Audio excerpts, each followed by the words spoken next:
Welcome back to my final morning report. Charles Freeze on Tuesday, the 28th of June, with me, Richard Perry, market analyst at Antec Markets. Moving on to gold, and this gold chart. I was sort of talking about the prospects yesterday of this sort of gold chart, just losing a bit of impetus, not looking especially strong, and it seems to be the case because we've seen an improvement in risk appetite, and gold is suffering in the back of that. $11 down on the day. I mean, in the context of the larger sort of breakout, 1306, which was the January 2014 high, sorry, 15 high. You sort of broke out above that, and I think holding it, if you can see gold holding a breakout above that, I think that's still positive. But you're just seeing just a bit of profit taking. Ultimately, I think that gold looks pretty strong, and it looks to have turned a bit of a corner with this Brexit decision. But exactly how long it can hold on to these gains for remains to be seen. I think that 1251 level support, which could be quite important now, because obviously that was the pre-Brexit support.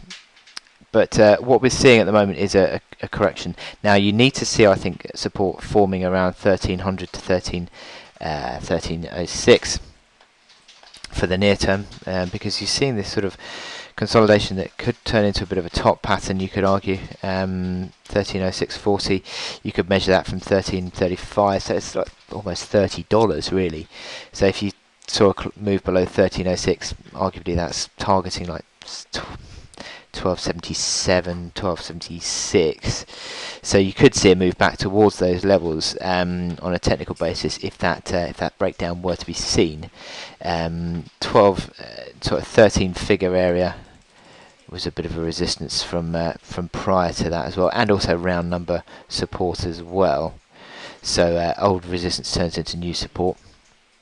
But as I said, I think below 13 figure, I think you could well be back in the sort of the 1277 area. And look at that, I've just put that crosshair there on an old pivot, which is 1277, pretty much bang on. So that would be the target from this top pattern if it were to complete below 1306. So it is sort of pointing towards a corrective move if you do see that support broken.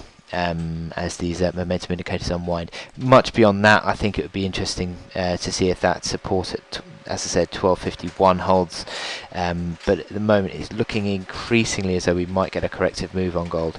But it hasn't been made yet, and as I said, it's just a little bit of profit taking at the moment. But as I said, it'll be very interesting to see how the momentum takes this chart in the coming days. So I wish you good luck in your trading, and I'll speak to you again tomorrow. Thank you.